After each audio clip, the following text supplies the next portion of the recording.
In a day, most patients can renew their smile, renew the way that they eat, and renew their confidence, all in a period of as short as 24 hours. A lot of patients that come in, they usually fall into one of three categories.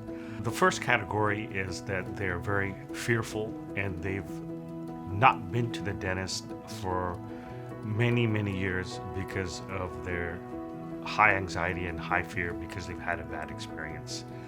And unfortunately, what happens is due to them not coming to the dental office, their mouth is not in the best of health. So we are able to get everything healthy so that the patient can smile and function in a very short period of time. We have different levels of sedation that we can offer here.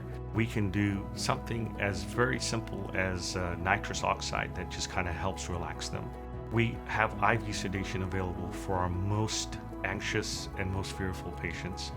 Or we can also do a light sedation, oral sedation. We just want to ensure that our patients are comfortable throughout the whole process of dental treatment. The second category of patient that we see are patients who have been battling advanced gum disease or advanced periodontal disease.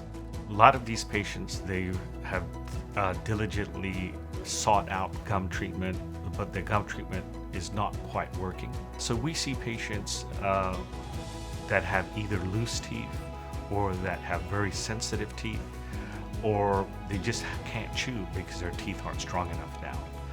For those patients, when we put them through our teeth in a day process, we see a lot of patients that have gone through a lot of extensive dental work, but the extensive dental work just doesn't hold up in the long run. It could be due to bite-related issues, it could be due to cavity issues, but for whatever reason, they're just very, very frustrated being in the dental chair for a long period of time and not having a solution. We do a lot of pre-planning with our surgical and prosthetic workflows. The reality is, before the surgery is done, we put at least about 6 or 8 hours planning each individual smile and each individual surgical case. Sometimes we finish up and the patient first sees their smile. When we hand them the mirror, there are tears in a lot of our patients' eyes, and they're tears of just joy. And we always hear from our patients, why didn't I get this done sooner? And it's truly a joy to hear that.